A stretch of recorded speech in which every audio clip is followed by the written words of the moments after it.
Hello दोस्तों, आप देख रहे हैं the moral education YouTube channel. इस पर हम आपको पढ़ा रहे हैं बाल विकास। बाल विकास के वह क्वेश्चन जो अनेक प्रकार के पेपर में टेट में आए हैं, वह ही क्वेश्चन है जी।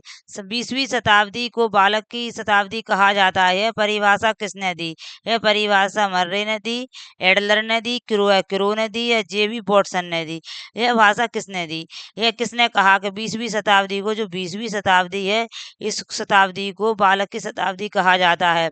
यह क्रो ने दी। किसने दी? है क्रो ने दी। नेक्स्ट क्वेश्चन पर चलते हैं। गर्भ धारण से शिशु के जन्म की अवधि को कहते हैं। गर्भ धारण से शिशु के जन्म की अवधि को क्या कहते हैं? बड़े नॉर्मल क्वेश्चन है, मन से ध्यान से पढ़ोगे आपको खुद समझ में आ जाएगा।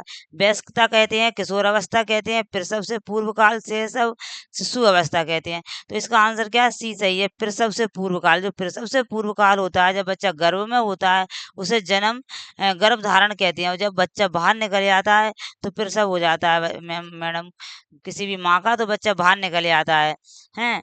क्वेश्चन तीसरा, विकास के किस काल को अत्यधिक दबाव और तनाव का काल कहा गया है? भ्रूण अवस्था को, किशोर अवस्था को, इंटरमीडिएट चरण को या वृद्धावस्था को?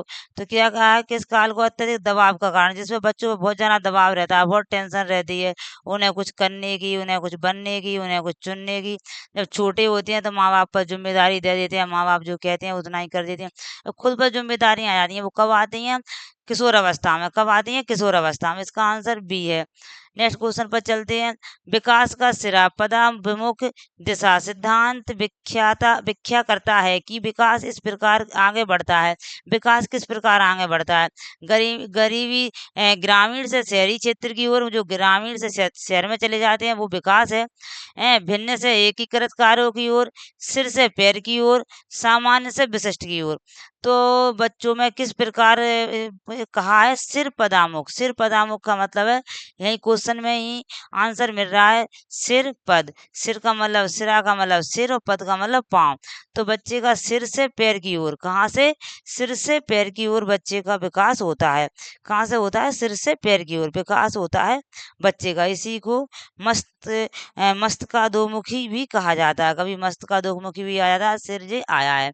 नेक्स्ट क्वेश्चन पर चलते हैं।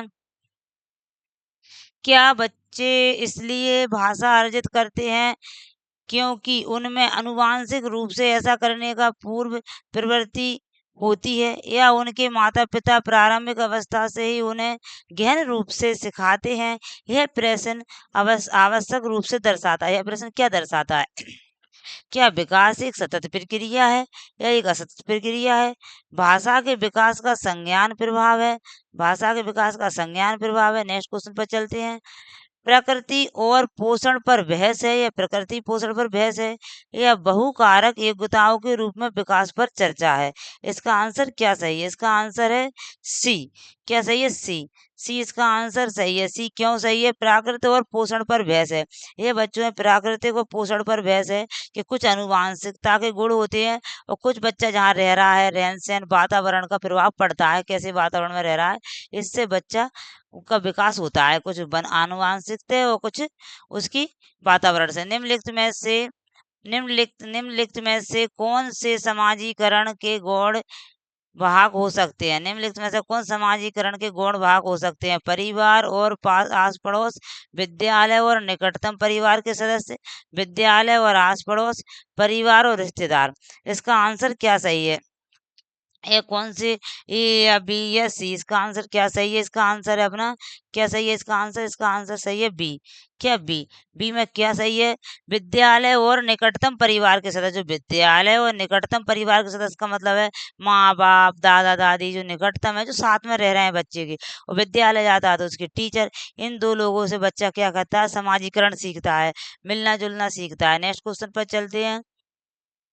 नेक्स्ट क्वेश्चन है, विद्यालय और समाजीकरण के बारे में निम्नलिखित में से क्या सत्य है? क्या सत्य है? जो समाजीकरण के बारे में क्या सत्य है? अभी पढ़ा अपने विद्यालय और समाजीकरण के बारे में, वही क्वेश्चन इसमें है। अब एक से दो क्वेश्चन आ गए। समाजीकरण में विद्यालय की बहुत थोड़ी भूमिका होती है। विद्यालय समाजीकरण का एक महत्वपूर्ण कारक है।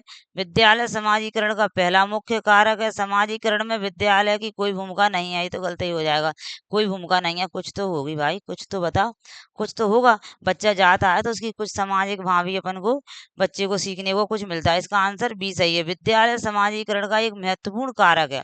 क्या है? विद्यालय समाजीकरण का एक महत्वपूर्ण कारक है। क्या है? महत्वपूर्ण कारक है, क्योंकि बालक जब विद्यालय जाना प्रारंभ करता है तो वह सामाजिक कार्यों में भाग लेना, नए मित्र बनाना आदि सीखता है। और धीरे धीरे बच्चा क्या करता है? धीरे धीरे बच्चा वह किसी न किसी टोली का सदस्य बन जाता है।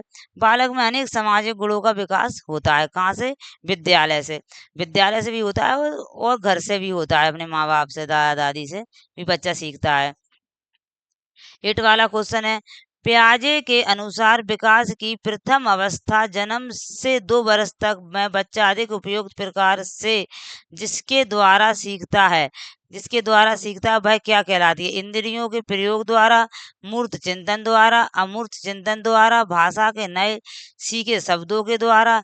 यहाँ पर बच्चा किससे सीखता है? यहाँ पर बच्चा सीखता है, इसका आंसर है ए, इंद्रियों के प्रयोग द्वारा। किससे सीखता है बच्चा? इंद्रियों के प्रयोग, जो इंद्रियां हैं उससे प्रयोग करके बच्चा सीखता है। पियाजे के संज्ञानात्मक विकास, जो पियाजे के संज्ञानात्मक विकास की प्रथम अवस्था है वह संवेदनात्मक गामक अवस्था है, जो जन्म से 2 वर्ष तक, कब तक? जन्म से 2 वर्ष तक रहती है।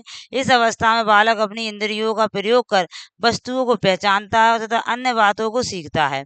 और मूर्त चिंतन क्या होता है? मूर्त चिंतन वह होता है जो बच्चा मतलब चीज को देख कर, छू कर, पकड़ कर महसूस करे, वह मूल चिंतन है। अमूल चिंतन जब बच्चा बड़ा हो जाता है, किशोर अवस्था में जब सीखता है।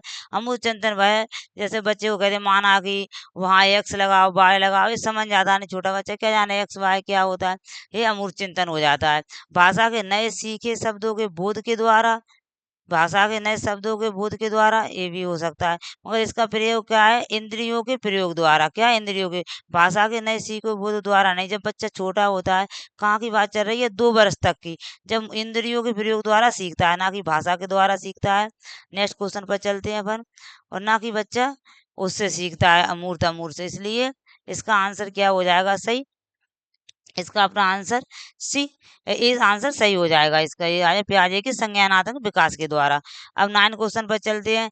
जीन पियाजे के संज्ञानात्मक विकास के सिद्धांत के बारे में निम्नलिखित में कथनों में से सही कथन कौन सा है? सही कथन कौन सा है? पियाजे के तर्क हैं कि संज्ञानात्मक विकास चरणों में आगे बढ़ने की अपेक्षा निरंतर होता है। पियाजे ने संज्ञानात्मक विकास के 5 स्पष्ट चरण प्रस्तुत किए हैं। बच्चों के सांस्कृतिक आधार के अनुसार इन चरणों को क्रम बदला जा सकता है। इसका आंसर क्या हो सकता है? डी में देखते हैं। डी में क्या है? किसी चरण को छोड़ा नहीं जा सकता, क्योंकि ये चरण इस तरह। क्या कहा है? जीन पियाजे साहब ने कहा है कि किसी चरण को, बच्चे को छोड़ा नहीं जा सकता, किसी भी चरण को छोड़ा नहीं जा सकता, किसी भी चरण को छोड़ा नहीं जा सकता, क्योंकि पियाजे ने कहा है कि आवश्यक नहीं है कि सभी बच्चे में विकास चरण एक ही हो, समय पर दिखाई पड़े, परंतु यह निश्चित है कि सभी बच्चों को विकास के सभी चरणों से गुजरना पड़ता है। अर्थात संज्ञानात्मक विकास के किसी चरण को छोड़ा नहीं जा सकता, क्योंकि ये सभी चरण निश्चित व स्थिर हैं, निश्चित व स्थिर हैं। आज यहीं तक पढ़ाते हैं, चैनल तक, आगे की क्लास कल पढ़ाएंगे। वीडियो देखने के लिए थैंक यू। चैनल को लाइक करें, शेयर करें, सब्सक्राइब करें। ऐसी जानकारी लेने के लिए और हमारी वीडियो को देखते रहें।